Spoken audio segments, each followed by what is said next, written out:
bubble tie. I'm not using that thing. I got 2 cups today.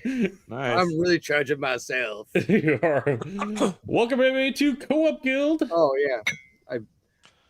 It's Hey, okay. it isn't us if Bairnt is like, I don't know what y'all are doing. It isn't. Gold It start. isn't. But welcome. This is our live chat. It is now a monthly live chat, by the way. I know I skipped last month because I unfortunately had scheduling conflicts. Couldn't make it work. But trying to do this every month where we're going to get together to talk about a different board game topic. So, Yep, blame Steve for last month. yep. I wasn't... Yeah, I didn't have a house basically for a little bit there, so it's fine. That's out of control. You don't need that. What are you talking about? Yeah, detailed, it's fine. Places to live, food, whatever. That's what suckers wait for. That's right. See lots of friends here. Hey, Victor, Chris. Hey, NP fan, how's it going? Marcel's here, awesome. Frederick, nice to see you. Yogi, lots of friends. Okay. Shout out to Tim on our Discord who suggested this topic, and Marcel actually mentioned this as well. But this is talking about spoilers, which we've kind of talked about in the past, but I want to approach it from a different angle a little bit. We'll probably hit similar topics anyway, because this is something I think that always comes up, but it kind of came up when I was playing Stone Saga recently on the channel, and then I was trying to figure out how best to approach it without hitting some spoiler aspects of it. And so I think there's a lot of different topics I want to engage on this. So, cool. Let's dive into it. So I think the first thing I want to talk about is in my opinion, there's different ways that spoilers can be presented in games. You all right, buddy? What's going on? Yeah, Paul over at Gaming Rules made me laugh. He was a pretty funny guy. Oh. And it's good to see you all. Can't stop about to start playing Eggmonia, which I can't talk about because of spoilers. Well done, Paul. Well done. Yes. Funny enough, Colin and I have declared that is we're actually going to start playing that on Friday next week. Oh, good. Eggmonia, but it's going to be off channel.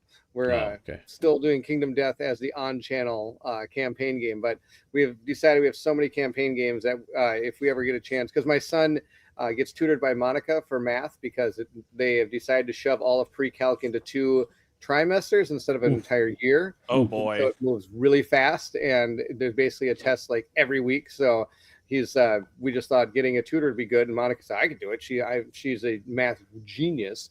And so I get to go to Colin's house for an hour every week on Tuesday. So we thought, why don't we just start a game there? So we're going to start Eggmonia. That's our plan. Hey, I like it's a good plan. So yes, and Paul, you have to tell me what you think as you go through it, because I've played through the first, 4 missions, and I've really enjoyed it. So we'll see how it keeps going. But anyway, sorry. No, actually, that works with one of the topics I want to talk about. So Eggmonia has been released for a while now, right? Mm-hmm. So, and that's one topic I want to discuss a little bit. Is like, when is it okay, or maybe it doesn't matter? How long does the game have to be out before you feel comfortable? At least let's talk about it from a content creation standpoint, showing spoilers. Or does that not factor at all for you two? Ask that question again. So a game's been released for X amount of time. Does that matter before you're okay showing spoilers for it on a channel?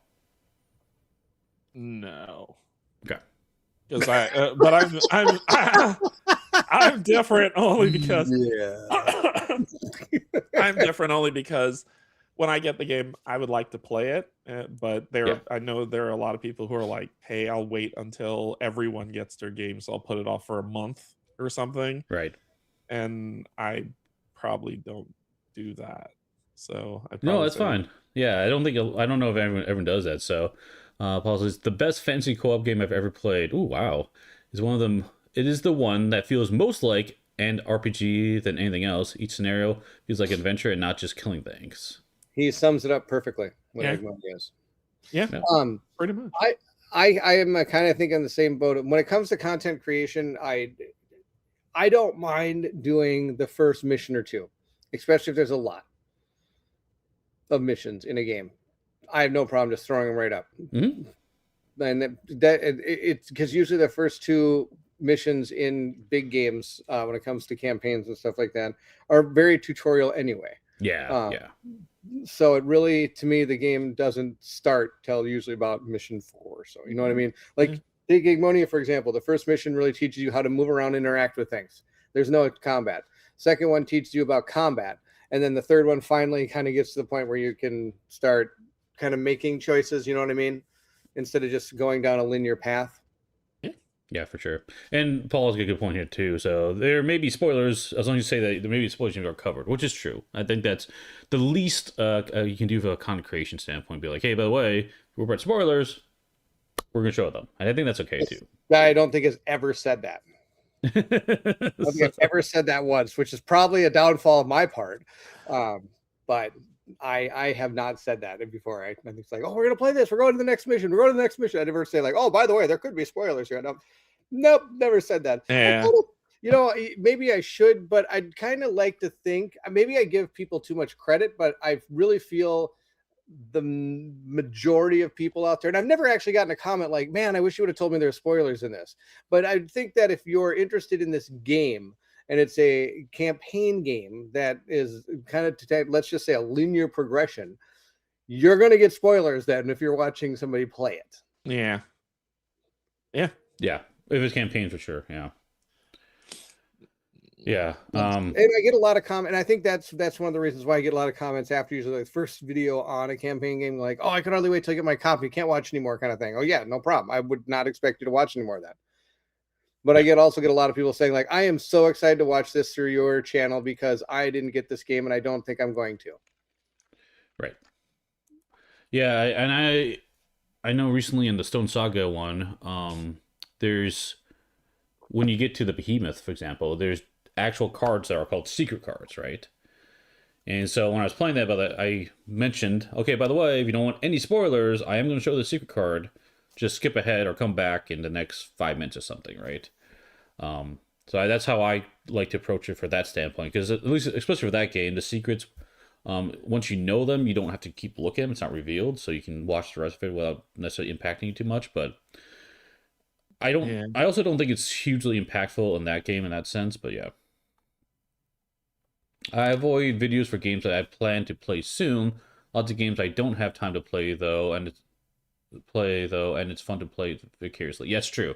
Yeah, so seeing the spoilers if you're watching vicariously versus playing yourself is a very different perspective.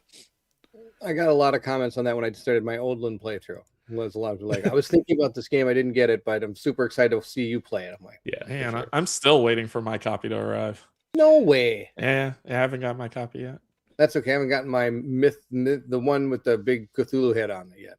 We should get Paul on here because he's got lots of thoughts on this one. Paul's got a lot. We should have invited him on. We'll get him on next time. Next time we'll get Paul on next time. So yeah, that'd be good. I think it's just more when it comes to spoilers on games. I don't know, man. My brain goes to, can you so will you not play a game because it has spoilers? So that means you won't play a preponderance of campaign games because there's spoilers on your channel. Well, I think what you're getting at also ties into what I also want to touch on. I think Paul already mentioned, like, what is a spoiler, what is not a spoiler. I think there's different forms of spoilers in games.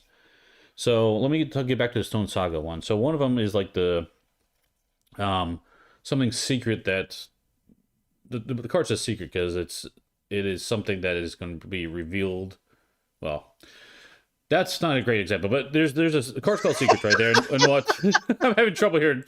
He's got a good example. Actually, it's not a great example. Yeah, it's not a great example now.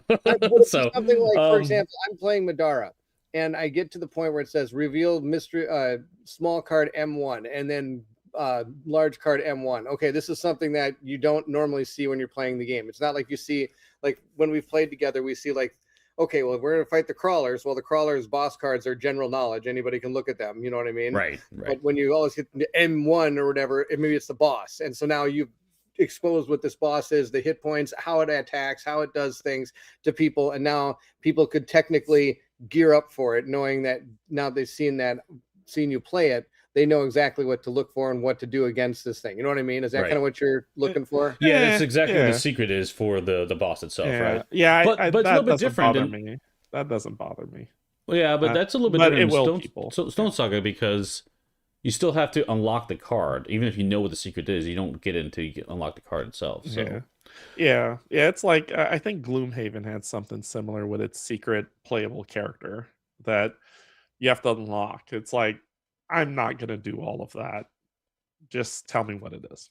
Like That's hilarious. It's so funny you say that. I've played almost the entire campaign of Gloomhaven. I will not touch the boxes that I have not unlocked. You won't.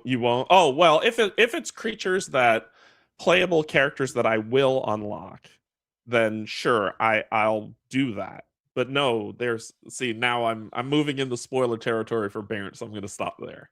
Well, That's not what I'm. But that's not what I'm talking about. about, Bairnt. That's not what I'm talking about. So, like, for example, you're saying that if you have the card that unlocks, you could choose between two different people to unlock. Do you go check out what the characters are like before you go decide?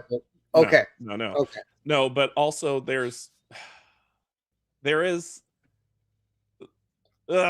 See, this is the thing. I don't know if you like spoilers or not, or if it bothers you. If it doesn't, then I can tell you. If it does, then I won't say anything. It does, so I don't. Okay, so I won't say. I would be surprised at some point. Well, I won't say anything. That I'd probably say keep playing. But go ahead, Steve. Well, I was gonna ask you, Derek, because you just played this recently. Is another aspect of spoilers is kind of a learned understanding of how a game works, which is not necessarily like a narrative moment spoiler, but a spoiler of like a discovery path for a game. And the example I'll provide is the crafting in Stone Saga. Right. So if you know I can put these two objects in this orientation and it produces this item, that could be considered a spoiler, right? I consider that a very minor spoiler, so I don't mind sharing that or knowing that. But to others, that might be more sensitive. Like, oh, I want that discovery moment. I want to have that feeling. I don't want to take that away from people if they want that. Yeah, no, I'm okay either way for that. It can be tough. I think because I was trying to figure out yesterday. I think it was yesterday when I played. I was trying to figure out how to make fire. And I was thinking about it. When I looked up is when I saw your message. It's like, I can tell you if you want. And I was like, oh yeah, I wouldn't have mind if you just put it in there. That wouldn't bother me. I think it's more when people try to when people try to give you everything. I think it's more probably where I'm like, okay, I shouldn't. What's the point in playing the game if you're going to tell me everywhere I need to go? It's more if I'm stuck on something. And you want to give me a hint, or you just want to tell me how to get past that, I don't care. No, I totally get it. I'm playing Metroid 4 right now. Same deal. It's like, okay, so I can go through here. I'm looking, but all of a sudden I'm sitting there in the room going like, how do I even do this? I got to look up something because I'm not going to spend the next 45 minutes just in one room doing stupid things where all I have to do is one small little thing to figure it out. I don't have the time for that. Yeah, there's so many different games, both board game and video game, where I've done stuff similar to that. With video games, it's like, okay, I don't know what to do here, so I'm gonna go ahead and do it. With board games, it's escape rooms primarily. I'm like, I detest escape rooms, but if someone's like, let's go play one, I'll say sure, and then I will give my best effort to solve it, but I will not enjoy it. And so I'm like, I don't know what to do. Bairnt, I think you and your wife are great at escape rooms, and so we love them. I've done like 6 of them. I've never missed, and they're failed. Mine is all right. You put me in a room and you shut the door, and you're like, all right, figure it out. I'm not. That's not how my brain works, because I'm like, okay, what can I get a starting point? You got to think outside the room. Nope. Escape rooms and stuff. Spoil it for me. Don't care. See, the sad thing is now I can't go back to the Scooby-Doo escape room because we did it. We know how to do it. I got my little wrist bracelet to prove it. But where's the thing here? Chris's question. Zoinks! Chris's question is, I agree too, but how does that affect views? Do you see lower views for campaign games with spoilers? Over time, yes, over time. So what I'll see is when I play the first mission, it's usually the tutorial mission. You'll see a viewer spike because everyone will play the tutorial, like Steve said. It's kind of an on-rails way of you learning the system.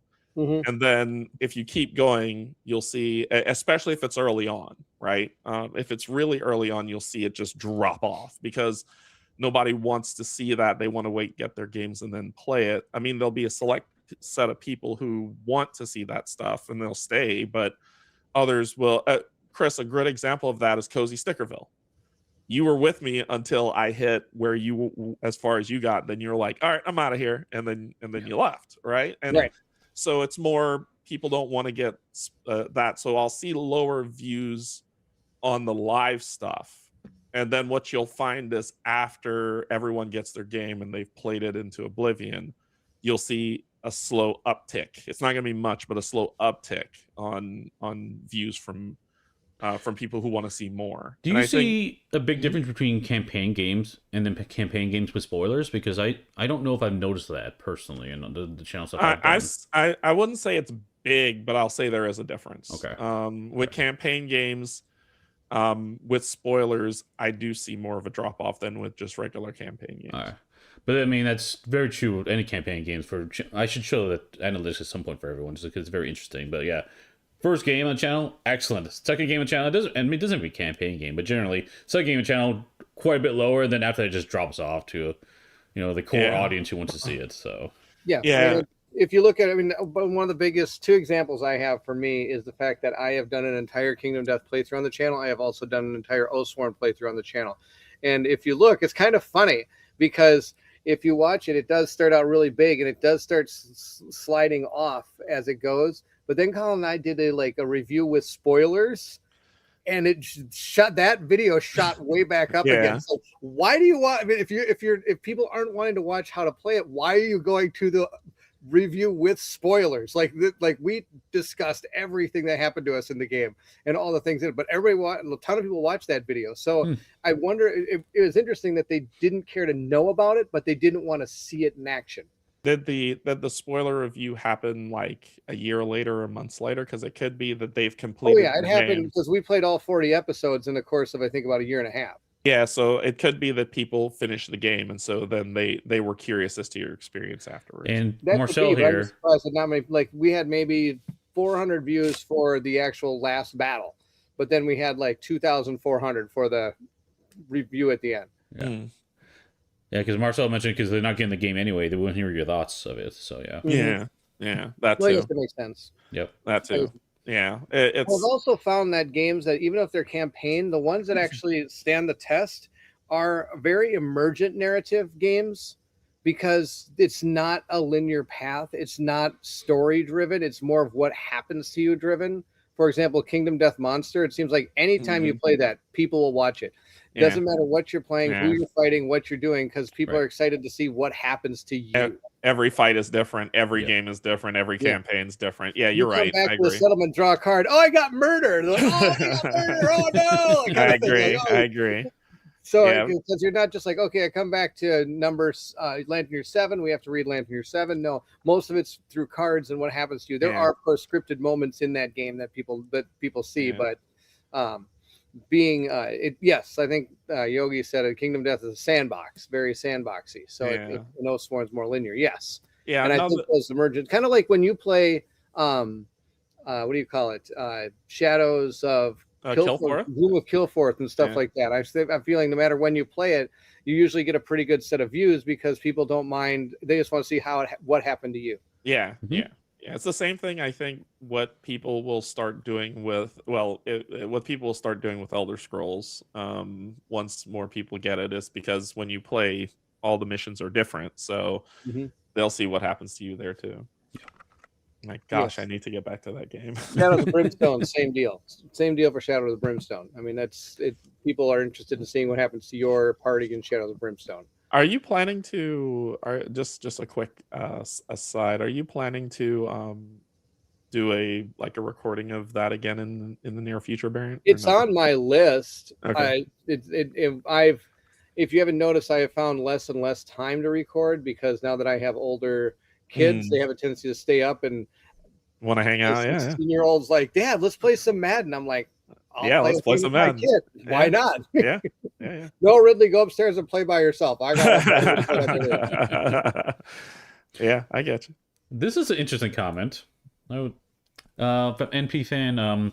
Just got done watching just got done witching. I just got witching hour. Cannot speak today apparently, and had to rewatch Agatha from you guys to make sure I understood how she works. And so I do find campaign games do help, which is interesting because that's Marvel Unite he's talking about, which isn't a campaign game, despite we're playing campaign, Derrick, right? The family campaign, right? Right. But I think that one helps a little bit better because we have like titles and searchable features that you can locate the characters we're playing, so that helps. But yeah, it's interesting. So I guess in that sense, like playing through the whole game and showing everything was very helpful to people who need help on a specific aspect of the game, right? Mm. But how, I guess, from a content creation standpoint, how do we allow viewers to have that capability experience? I've been told it doesn't matter, but I do it anyway. I put tags in there as much as I can, so I'll put down like there's specific characters or bosses or a scenario playing. I'll try to put in the tag so the bots can add that video as a searchable element. Because, but I don't know if it works or not that way. So, but the problem is in the video you gotta watch the whole video to find it because normally I don't know where to put my timestamps. So. It's funny you should mention that when it comes to timestamps, especially in games like that have like a turn order. I always make sure to record a specific part when it comes to moving the turn order. So if I'm fast forwarding through the video looking for these, I can find it. So like Madara, I will always take longer than average to shuffle my what do you call it? To shuffle my my initiative deck, so that I would know that that's the next turn, that's the next turn, that's the next turn. It's just a little trick I do. Yep. But everyone, and I mean, heck, you could do a whole video on tricks that we use when we record. But so yeah, I understand what you mean when it comes to putting stamps and timestamps in and stuff, because I do that too. I put like a setup stamp. I even put like story stamp in where it's like, okay, we're starting the story here. Now we're going to gameplay turn 1 type thing. So. I think it's nice too to if there's gonna be spoilers at this point going forward in the video, I'll put like, hey, spoilers at this point forward, so they can see in the timestamp. So no, I let people suffer. I would like to get better at it, and honestly, I should probably write a quick app to capture the timestamps, but it's tricky. It's tricky between YouTube and live because there is a delay. So yeah, I haven't been able to make those accurate at all, unfortunately. I'll try some more later, but. Okay, I want to talk about, and I think Chris mentioned it. Chris said something really, really kind of big. I understand where he's coming from in this one. He's talking about major spoilers. Yes. Not spoilers as you're playing, but major spoilers. And he's talking about from specific video games or even board games. If you hit, how badly would those ruin things? I would say there's some he's talking about, he can't think of one in board games. I've hit major spoilers in board games, and most of them actually happened in Oathsworn playing with Colin. And I know for a fact I can't play that game again without I know for a fact when I got to certain parts of this game, I'll be like, oh my gosh, I totally remember this. This was epic. You know what I mean? Yep. And but most of the stuff, if I went back in a couple, 2 or 3 years, I would same thing. Yep, I was just going to call out Marcel. Yep, Pandemic Legacy. I know there's parts in that game where I'll be like, oh my gosh, I know what's going to happen. But there's other parts where I'm like, oh, that's totally right. I totally forgot that happened. You know, when you're talking about it. wrong image. Search window. You had it there. What happened? There it is. Yay. But yes, that I totally get. That is the stuff that would be tough to see and be like, oh wow, that was super cool, but now I know about that. Exactly. So to me, I think I don't know how much of that happens in tutorials. You know what I mean? Like when we're talking about playing the first couple of missions. Yeah. I can't imagine a lot of that happening in the first few moments of a game. And if it does, that must mean there's more epic moments. If you already had one in your first thing. I mean, it's almost like watching Battlestar Galactica, and like you're watching the first episode, and it pretty much sets the stage for the entire show, and it's a pretty epic episode. But you know, they're thinking there's got to be, even because of how epic that episode is, there has to be more than to be epic. And sure, there was massive epic episodes all throughout Battlestar Galactica. Right. And so I think even if you have an epic moment in your first, which sadly, it's funny because I watch movies with Ridley now, and he's like, Dad, why is this movie so slow at the beginning? Because people all have this like idea that movies are supposed to start with a bang. It's like everything is a bang right away for like the first 5 minutes. It's like epic ships flying around, shooting, everything blowing up, down, boom, and then all of a sudden, okay, now we're gonna go to the story. Yeah, do you feel that there's been a lot of games released, I'd say over the past 5 years, that have had those type of big time spoilers? No, I don't. And I think for that, I'm wondering if it's for that reason that it's like, I don't know, that people they want to play the game and they don't want like this big reveal. I think there are big reveals, and I think those are, in my opinion, appropriate to avoid. But I think, and the other one that I was going to get to, that's why this image is pulled up about the Legacy box, because there's hidden components in there. But sometimes, Tim mentioned this, would you rather learn there's a hidden game item under the component tray from a video, or never find it because you don't remove the tray, right? Because like even there's games have done that where there's like a hidden thing somewhere else in the box, right? I cannot stand that. I'm sorry. Really? Spoiled? I can't. You don't like being spoiled? I love how different Derrick and I are in life. I cannot stand it. It's I played the game The Initiative. Oh my freaking goodness. That game was awesome. That game was great until. Really? Oh man, I loved every minute of that game. That game was so good. I just got that for Colin. Colin is playing it with Monica right now because we like it. Okay. That game was great until. And the exit game stuff, like I remember I played one of them. It was the one with the airplane. And I was like, okay, I'm doing all right. And then I got to this point. I was like, I have no idea what to do. I have no idea what am I supposed to do here? And I think that it's like finally when it gave it away, it was, oh, grab the backside of the box that the game came in, flip it over, and then like you actually had to break it open for things to come up. Oh, who would do this? So I don't just give. You need to play an escape room or not escape room. You gotta play the what do you call them? Those calendars that they come out with. The advent calendar. Advent calendars. Man, when I'm done with my advent calendar, that thing is a shredded mess, whether it needed to be or not. Because I'd be near the end thinking like, I bet we got to rip this thing open. I'm like, nope, no, there's nothing in there. Okay, well, I guess that's not it. I'm a bit like Chris here though, where I will often get the game the first time, and sometimes what I'll do is I'll take like extra things I don't really care about, like spare cards or something, and I'll actually remove the insert and like tuck them in a spot and put it back in because I sell the cards or something. But by doing that, I see hidden things sometimes. if they're tucked behind there, I'm like, oh, just spoil it. Oh well. Yeah. I don't need all that. I'm a simple man. I don't need all that. Don't wow me. Just give me the damn game. See, I like the wow. And which is interesting because looking at the Legacy game like this one, you got hidden boxes to open with components inside. I don't care. Yeah, I think I don't care about hidden components at all. Just give me the stuff. I think when I played Pandemic Legacy, it was on Tabletop Simulator. I had 0 spoilers, and I enjoyed the game. I did. There was no flip this box to side 30 or turn this box 3 degrees to the sun. It was just everything was there for you to use, and it was fantastic. So I want to transition this a little bit to one of my lately pet peeves with presenting games. And this kind of comes down to I'll call it Phantom Epoch, who has some spoiler stuff in there, and I actually would love the game that had no spoilers personally.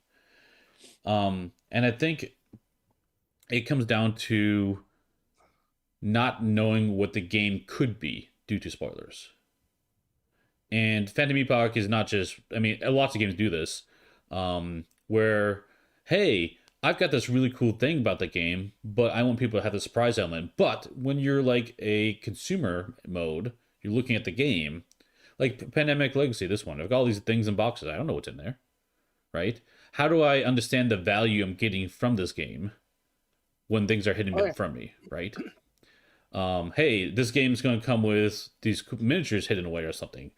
How do I know? Like Assassin's Creed, for example, that's got a ton of boxes with tons of miniatures in it. All boxes. Right. All boxes. But like, how do you know if the value is there? And unfortunately, it's got an inflated price because obviously they have to, afford all that stuff. Yeah. But it looks like it's overpriced because you just don't know what you're getting. And from a consumer standpoint, I think that's as much as fun as that could be from a player standpoint. I think from consumer standpoint, that needs to be communicated better so that people know what they're getting, right? Yeah. Yeah, what's in the box? That's Oh, for Phantom Epoch, yeah. There's not much that's hidden in that one, but there's things that I feel like don't need to be hidden personally. So, I do tell us now. Oh, okay. It's not much of a spoiler, honestly. That's why I'm like, why is it even spoiler? But there's new dice you can unlock in that game, for example. And then there's a lab board which gives you new abilities, which honestly you could just present those abilities. Yeah, the other one, advanced classes in that game. That's stuff I don't care about. Just put it out front. Yeah, advanced classes. I want to know what the classes do before I pick which one. And if it's not a big deal, right? So. Interestingly enough, you look at Kingdom Death Monster, there could have been a lot of spoilers in that game. Not a single thing is tucked away. Yeah. There's not a single card that's hidden. There's not a single anything. Nothing's there that you can't look at. Yeah. I think in Eon Trespass Odyssey, I think there's a small box that is the only thing that I think is is a spoil that you have to unlock of some kind. And I bet there's a lot. There's a lot. They have a lot of secret decks. They have a lot of. Oh, you're right. The decks. Yep, you're right. 100% on the decks. Yeah, I'm going through that now presently, and 100%. Totally forgot about the decks. I just think of like actual like components in the game. Oh, yes, gotcha. There are a lot of decks. You're 100% correct. Totally forgot about that. But Kingdom Death Monster does not have that. It does not have any hidden decks or hidden things or anything. You buy the expansion, you can look through everything you're getting. You could read every single card. You could look at every piece of gear if you wanted to. Yeah. I don't. I like sleeve everything. And then when I'm fighting the frog dog for the first time, I'm fighting it for the first time. I have no idea what this thing is going to do. But I could technically look at every single thing and gear up for this. And I guess even if it's a secret deck, you could go through the entire deck if you wanted to, if you didn't want to have things happen. But there's nothing warning you from not looking at stuff. Yeah.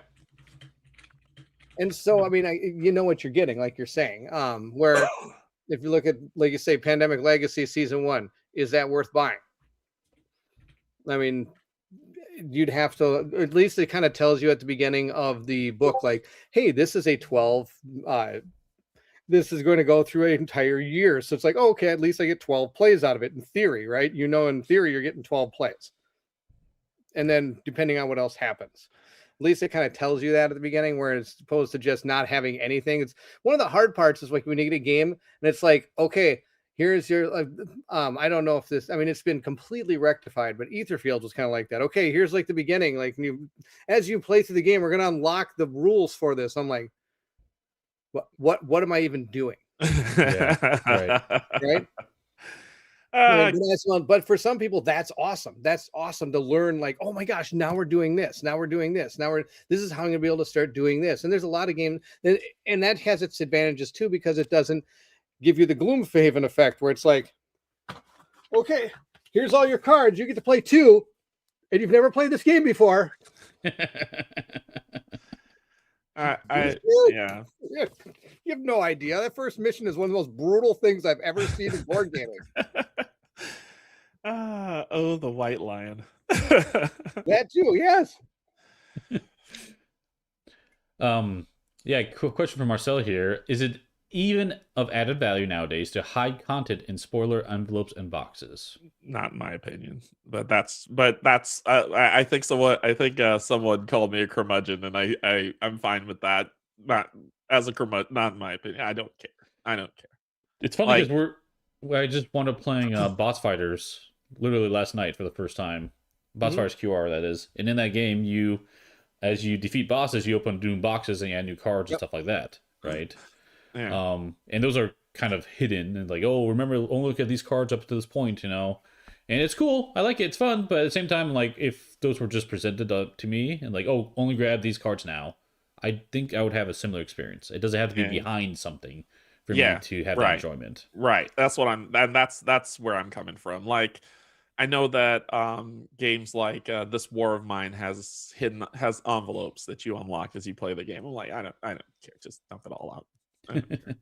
See, then the good thing about that is in that game, those envelopes aren't like groundbreaking.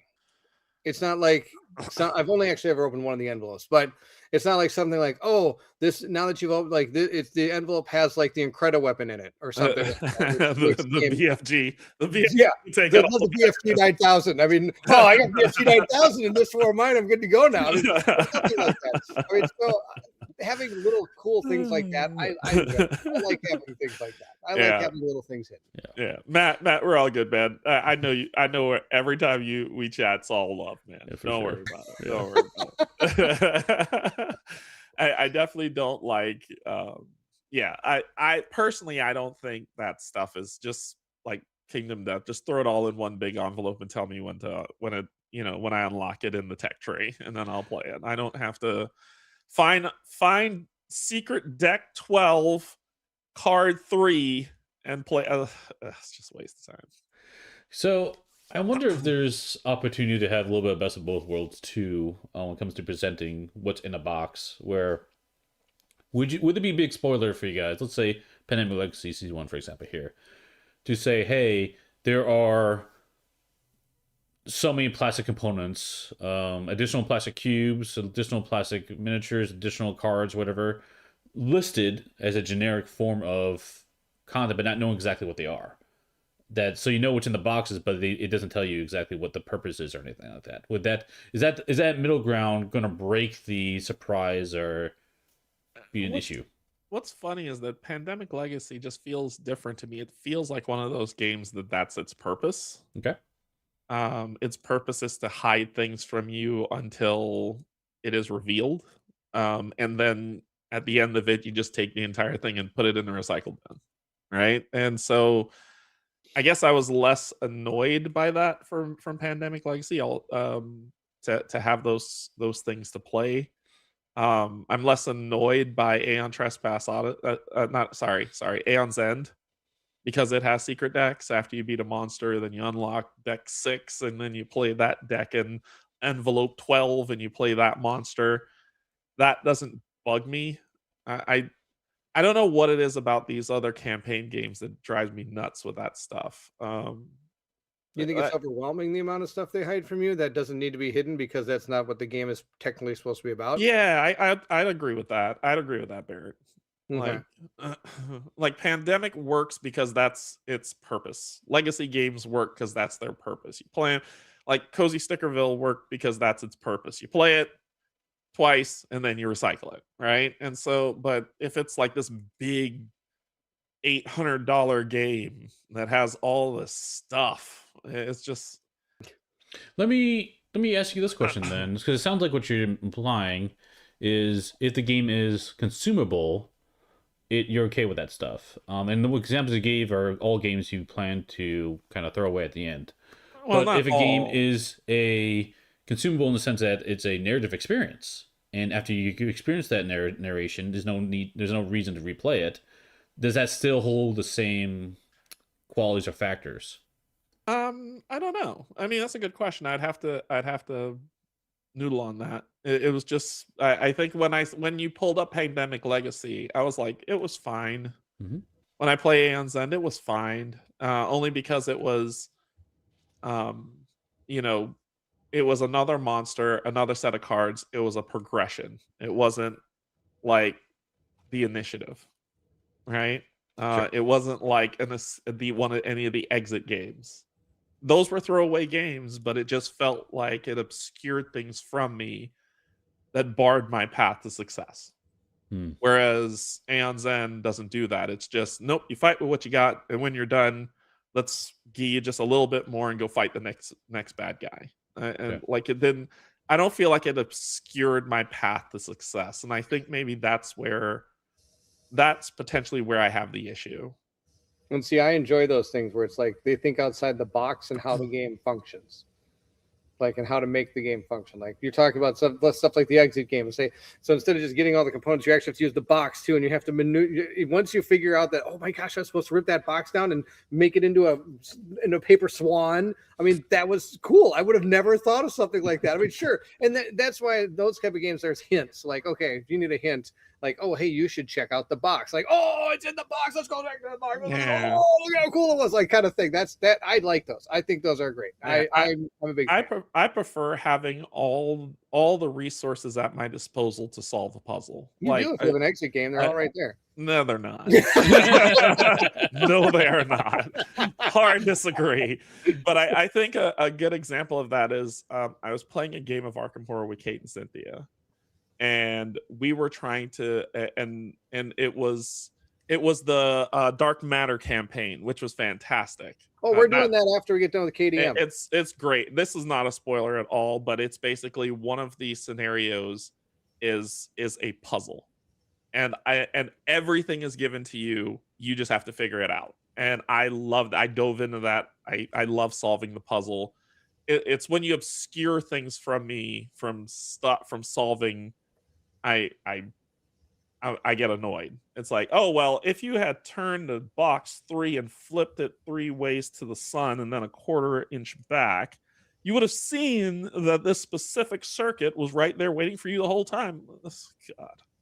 I would have loved to had Colin on this chat. He would be supporting me left and right, up and down. He actually just messaged me before we started and said, like, dude, we just played this awesome exit game. It was so cool, because especially this one part where we had to, well, I'm not going to tell you, but it was so cool how you had to figure this out. If you give me all the all the components, all of them, right, and then tell me to solve a problem, I will have a better time than if here's you the hide word, here's the letters, and here's the cipher. You have to figure it out. You have to figure it out. And I think that's why I like the initiative initially, because I was like, you gave me everything and you left me you left me alone and left me to solve the problem. And then a specific thing happened and I was like, oh, this is stupid. So, Steve, here you go. Look at this. We are a chat divided. I want more secret stuff. Derrick wants it all laid out in front of him. But keep it secret. My thing is keep it secret, but don't keep it so secret that you have to look for it. Like, give me all the components and then give me a riddle or a puzzle. I would love that. I'll take that on. I'll solve it. But when you're like, no, you gotta find this one. Oh, especially on there was one exit game where you had to look in the picture and you had to find these things and the card is like this big. I'm like, I already wear glasses. I can't see. We've had that happen in one of the mystery games we've played, where it's like, well, we had to take a hint out. It's like, well, if you notice, the person's not wearing shoes in that photo. It's like, what? How was I supposed to? Here's the picture. It's like, what? How are you supposed to know that? They've made games on cards for people with perfect vision, which I don't have, so I will fail. So, yeah, I think I've fallen a little bit of maybe between you guys, where I played a number of like escape room games. I gotta hop. No problem. Thanks, Derrick. All right, bye. I played a number of escape rooms. I'll move down here. There we go. Actually, it looks weird. Whatever. It's fine. All right. Can't make up my mind, Bairnt. Moving, Steve. Steve's moving. Or was it? Oh yeah, I play a number of escape room games, and they're fine. But they're not my jam. I don't enjoy them as much. But if you put me in an actual escape room, I love escape rooms themselves. Mm-hmm. For me, it's a very different experience, and I don't know why it's so different for me between the board game implementation of it, which is, it's enjoyable, but I can leave it, no big deal, versus the actual go to a room, lock me in, and I have a blast every time. Right. So I don't know. And I think that's where everybody has their own difference. I mean, I think I don't think I've ever been to a point where I've kind of, oh my gosh, I can't believe it's another secret thing I've got to try to find. I've never been like that in a game. I've never really had that issue where I'm upset that I have to look for something. Like I said, Robin, people don't see this because I don't record them, but Robin and I, our go-to games are escape room games or detective games. Robin loves them, and I enjoy them as well. So we play so many of these off camera because, again, if you play something like that on camera, you're spoiling it. And maybe I should, because maybe people would love to see how the whole puzzle comes together, but I just don't think I would feel comfortable doing something like that. So let me from my perspective, I would enjoy watching that, but that's because I know I'm not going to be playing the game. So it's a little bit different. Uh-oh, did we lose you, Bairnt? No, I'm right here. Okay, that's your froze for a second. Yeah. So I wouldn't mind watching you play because of that reason. So, I did want to come back to, let's see. Oh, interesting. Oh, Marcel's thing. Lose all favor though, and put spoiler sections in your unboxing videos where you do show viewers card decks and content. The reason I don't do that is I don't want to be spoiled. I never say like, okay, we're not going to look at this deck of cards because it says not to open it. And I never do that because I don't want to be spoiled by it. I know there's actually people out there I'll be watching like an unboxing of something like, all right, and then we got the secret card deck 1. So here's all the cards. And then I'm like, what? No, stop. What are you doing? Blasphemy.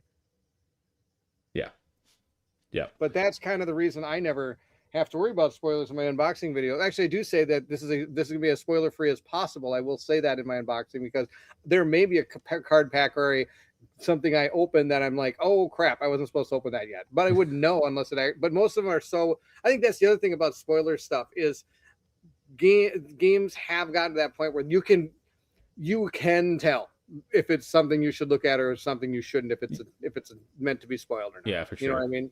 I don't think there's too many games I can think of where it's like, all right, I'm going to open this thing right here and take a look at. Oh, that was something I wasn't supposed to look at. Like, no, come on. Okay, I want to get into one topic, and I think it might line up to Marcel's comment here a little bit. The content creators have a responsibility to show a game, the full game, and nothing but the game. It's a viewer's choice to see or not see it. Which I think if the game is released is fine, but I kind of want to move that into preview mode. Because I know, Bairnt, you do previews, I do previews, and most of the time, for full spoilers for everyone, when we get previews, it's only a part of a game. It might be like the first couple missions, or maybe just one mission, right? So normally it's a small section of a game. Sometimes we see more of the game, and then sometimes the publisher or designer specifically asks, hey, do not show XYZ on camera, right? So, and that makes it... That's another part of spoilers is like talking about previews is like, oh, wait, well, is this going to impact the viewer's ability or it impacts us on how we can show it, obviously, because we can't show it. We have an agreement there. But is also not showing that going to impact people buying it? Most of the time I would say no. Right. But, so I don't think it's a big deal, but sometimes I feel like there's stuff that even we don't know that would be very good for us to be able to communicate to help people make a buying decision from a preview, right? And I kind of wish that was more communicated, or we knew that. And sometimes it might be a factor because it's a preview, it's a demo. Not everything is laid out exactly, finalized yet, so they're not willing to share it. But sometimes when I've had discussions with designers be like, "Oh yeah, we're planning to do XYZ, but it's not quite done yet." I'm like, "Oh, well, that's nice to know." I can at least describe it generically to people without spoiling anything, so they know what they're going to get if they pursue this game. Right, and I've done things like when it comes to previews or prototypes or anything like that. I have no problem showing every single thing that's part of the game, even if it's supposed to be a hidden card or something. Because usually, if it's something, especially prototypes, not saying that. I mean, even if that's supposed to be in the game and it's going to be a big deal in the game, there's a chance that people may forget 2 years later when you finally get your game. Yeah, Tim just mentioned that. Yeah. I mean, there you go.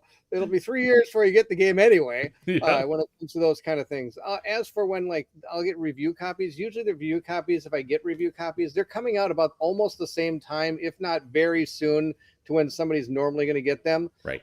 And people can, and it's, I think my biggest when it comes to spoilers is unboxings. And I'll even talk about the things that are in the game, even if they're not something I can show.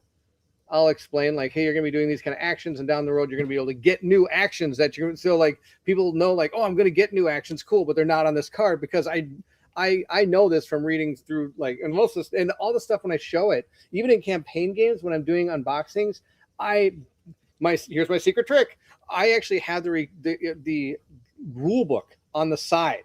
and I'm looking through it, and it's like, okay, character monster cards, and I'm looking through the monster cards, and I look for the picture of the monster card that they show in the rule book, and that's the monster I will show as an example in my unboxings. That's fair. Yeah, I do that. Yeah. Or if I can't figure that out, I will actually dig into the campaign book and start looking through the first mission and seeing what things they show are going to be part of that first mission. And I'll even say, like, okay, I'm going to show you some of the monsters card.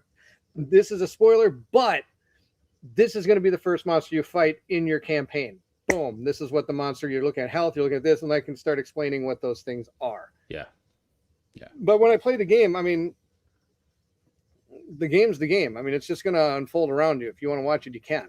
Right. I can't really stop things from being spoiled. If that, I don't know if I'm probably just babbling now. Yep.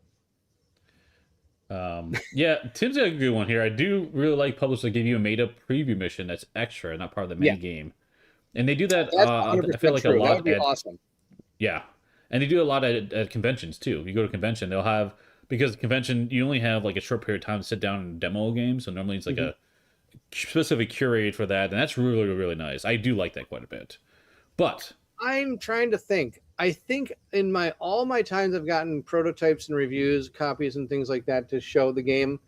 I think I would like to say 1, maybe 2 times I've gotten the game and they're like, this is what the game's going to be, but this one we're not. This is just a not planned mission. You know what I mean? This is like something written specifically for the review. It's very rare. Yes. Yeah. Super rare. Yep. But the thing is, also in the prototypes, I don't know if those are going to be in there. They even looking again. I may have recorded it 3 years later. I may get the game. I might have forgot if that was even in the game. Yep. There are things though that, and I know who said it earlier. Oh yeah, Arrowin here mentioned it. How he was pestering you and Colin to play Iridia. I previewed that one, and there is a moment in that game that what happened, and during the preview when Kim and I were playing it, and 3 years later, we still remember that because it was such an impactful moment, and I feel really bad, spoiling it for people because I still remember moments of that game because it's such a cool experience for us. But yeah. Yep. I mean, and I had a lot of people watching us play Iridia saying a lot of the same things that Erwin does. Yeah. There were a lot of people saying, I'm so glad you're playing this. And, there's some people that don't mind watching spoilers and still enjoy playing the game. Right. I don't know what that percentage is, but like when we played Stickerville, I think Yogi was with us the entire 9 years we did it. And they said in the chat, like, okay, I just picked up my copy. Right. So he kind of watched us play through it, but then he still bought a copy and probably has played the whole thing by now. Yeah. So I mean, you wonder, does it really matter to some people that you're spoiling games? Oh well, Colin is a good example of that actually, because Colin has replayed Pandemic Legacy Season 1 how many times now? I think 3 or 4. Yeah, and he loves it. Which is interesting. I should have got him on this chat too. Oh well. So yeah, he would have been a good one for this because he doesn't mind. I think and he has a very similar situation when it comes to games that I do. I wish I had the ability to play that game like 3 or 4 times, and there could be a gaming group I get to play it with. And yes, I'll know what happens, but sometimes, like he's told me, which is very true, it's almost as fun watching other people's reactions to giant spoilers like that or giant things that happen in board games. That is a delight to him, and it's a delight to me too, to have to see like, all right, let's look at this card. Oh my gosh, this happens, and then like you can see everything on that. Like everybody's like, oh, I didn't even see. Oh, I can't believe that's happening. That's unbelievable. And then like you get a look, and when you're done with that gaming session, Colin kind of like, I was so excited for tonight because I just wanted to see what you guys are going to be like. Yeah, Chris mentioned that too. He's done it twice. Season 1, that is. 5 to 6 years between, so I remember the major things, but not the minor things. Yeah, so. And I think and I know it kind of comes back to like how many major spoilers are there in games nowadays. I think it's far and in between, but my biggest one is Oathsworn. There's like 5 or 6 things in that game that when we get to that point, I'll be like, oh my gosh, I totally remember this. No matter how many years later I play this, I'm sure that I'm going to be like, oh, I remember when we got to this point and this is what we did. It was so cool, kind of thing. Yeah. It's funny too. I know we're talking about, everyone mentioned about movies and books. I am when it comes to spoilers for board games, I'm like, okay, let's just, most of it's like, I don't mind. Just show it and it's fine. When it comes to movies, though, I'm very different. Like, I will not watch trailers for movies if I know I want to watch that movie. Oh, I don't care. I'll watch trailer. Don't matter. Yeah, most people do, but like to me, a trailer is like, hey, do I want to watch this movie or not? But if I don't want to watch it, I don't look at it. And sometimes I go into a movie not even knowing who the main villain is, which is pretty fun for me. Like, oh, that was the villain in that movie. So I'm very like, I'm on the other side of the coin when it comes to movies. So totally get it. I mean, and sometimes there's like, I think like Yogi was saying, he watches Derrick to play Arkham just so he can see the bad endings. Yes. Yeah, there's multiple endings in a game, right? True. And so watching somebody play it, could be like, oh, I'm excited to see how this person's story. I'm gonna play it, and when I play it, I'm gonna choose these paths because I watched Bairnt play it and he picked this path. You know what I mean? So it's like then they're able to play their own path. The only thing is, I would have a hard time with that because I feel like kind of not told, but in order to see something new, I'd have to go that way. You know what I mean? Mm-hmm. Yeah, for sure. There's one. So we've talked about a lot of the narrative aspects of spoilers, but there's one other thing, and I wish I would have brought this up sooner because I want to get Derrick's take on it, but maybe he won't be able. He's not that far in the game yet, but in Stone Saga specifically, there's hidden symbols in the artwork and cards in the game, which is really cool. Like, oh, I just noticed that there's that symbol here. Let's see what's about. And it's a whole like you reveal things about the world. To me, those are very big spoilers, and I specifically avoided those in all my playthroughs of Stone Saga. And the good news about that is it doesn't really impact the game itself. You can technically play the whole game without experiencing those.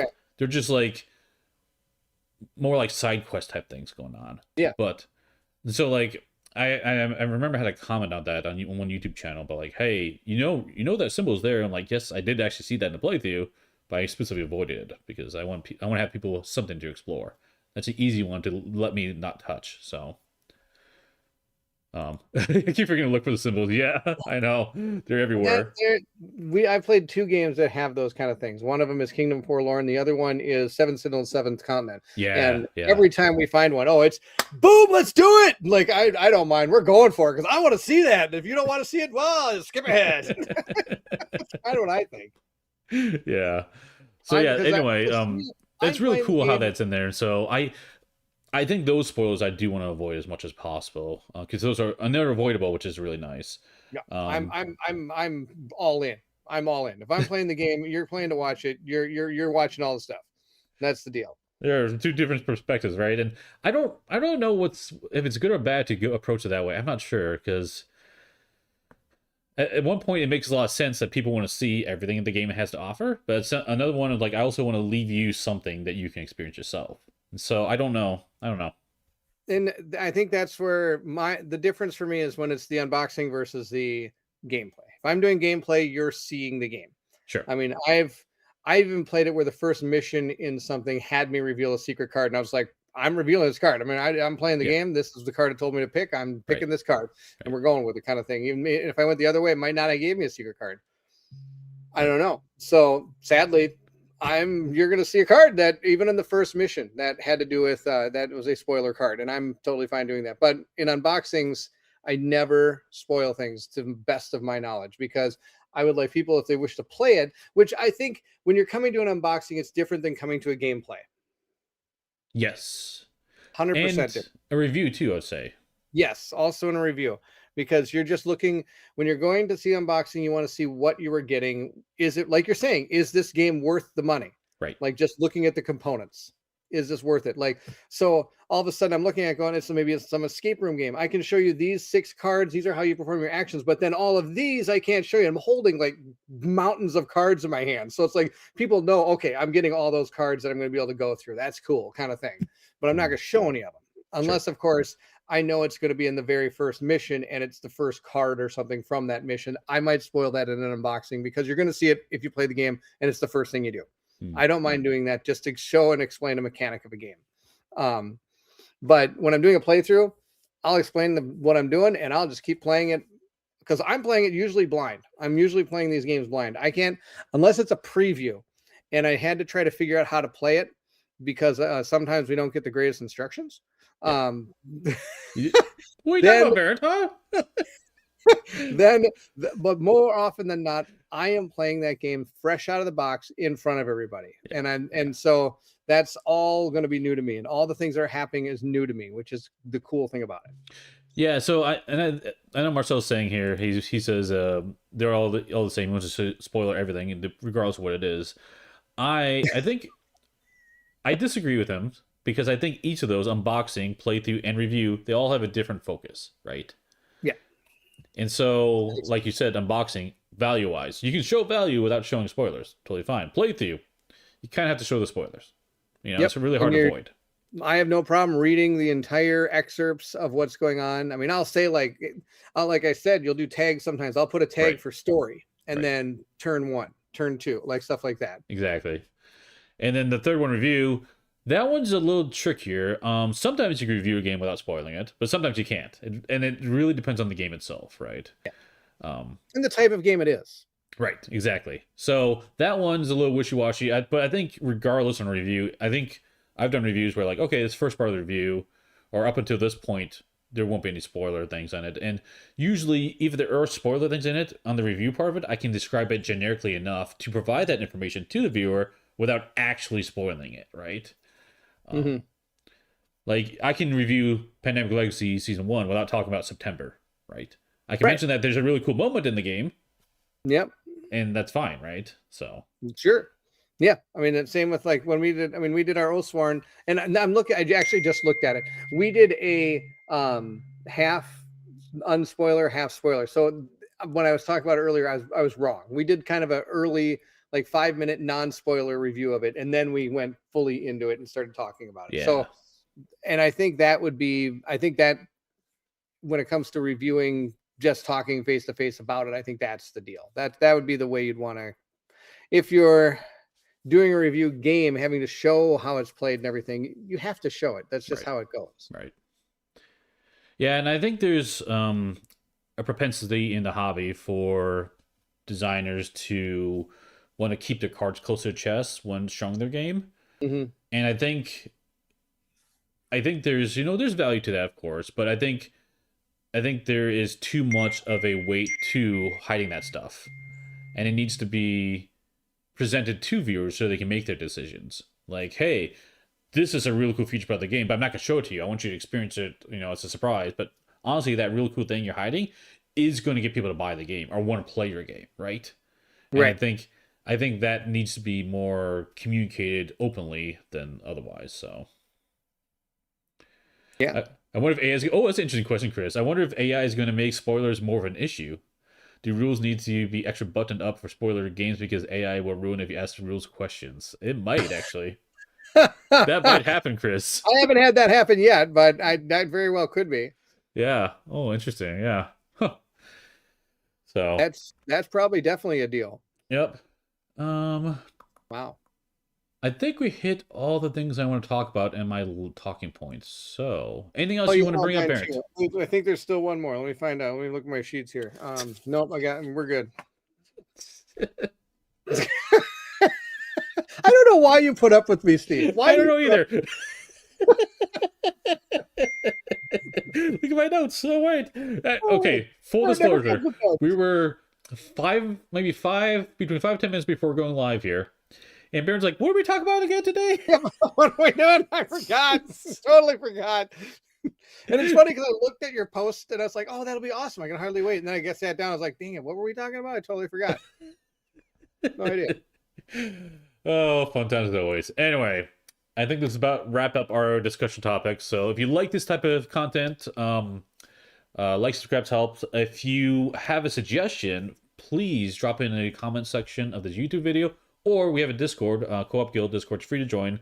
Got a channel specifically there for suggestions on anything you want to hear us talk about. And I'll try and make that happen. So, but like I said, this will be a monthly chat. We'll try and make it some... and there'll be a chat of some kind, nature. Might have to adjust the topic based upon who's available and stuff like that. But lots of fun having you on, Bairnt. I always look forward to these chats. Always a fun time. And Derrick as well. I know he unfortunately had to drop off. He had a scheduling conflict, but... always a blast talking to both of you guys. 100%. So, real quick, do you want to share about what's coming up on your channel so people know what to look forward to? Well, barring the fact that we might get like snowed in for this entire next month. Oh no. We're supposed to get like over a foot of snow today. Thursday, Colin and I are going to play some more Kingdom Death Monster. Cool. I'll be doing an unboxing of pretty much everything, basically a truckload of Dawn of Madness that just showed up at my house. Yep. And then I'm going to probably continue my either Resident Evil or my, what do you call it? Nemesis playthrough coming up. And then Colin, who knows what the heck he's doing. He plays random games all the time. I love it. Dude, all the time. Like he's like, oh, I'm gonna do one deck dungeon. Awesome. Go for it. Yep. Great. That's amazing. Cool. So yes. And then I'll like Yogi said, I'll be doing the in-house escape room is what I'm gonna be doing. Escape the house, exactly. Escape the house. It's gonna be dumped on. Good news, it's on Saturday, so hopefully they get all gone by Monday when we have to all go to work. There you go. We get snowed in. You can do 24-hour live stream with Bairnt. There we go. That'll almost not happen. So that's I think what I got going on. What are you doing? Yeah, we just played Waste Apart recently on the channel, which was fun. I really enjoyed that actually. I got to talk to you off camera, Bairnt, about that game if you want to cover it or not. I think you mentioned you were interested, but we'll talk off camera. And then next week we have Marvel Mondays, so we're continuing our Thanos Infinity Gauntlet campaign. And then Wednesday, I might do Glasgow train robbery if I can't get it done sooner. But I want to get that covered sooner than later at some point. So that is currently on crowdfunding. It is a heist game, specifically a 2-player heist game. And it's going to be a series of heists. And so this is about the Glasgow train robbery. I'm still working the rules on that one. And then I don't remember if I have something on the weekend on that one. I'll have to check my schedule. But I will drop I'll figure out the schedule probably tomorrow, so you guys can see the post on it. So nice. Cool. That's all I got. Bairnt, you're awesome. Go check out Meet Me at the Table if you haven't already. He does fantastic work over there. If you like Derrick's content, he's over at Canje Studios. Also fantastic. Can't recommend them enough. And that's all we got. So thanks everyone for watching. We'll see you next time at the guild. Take care, everyone. Bye-bye. Bye.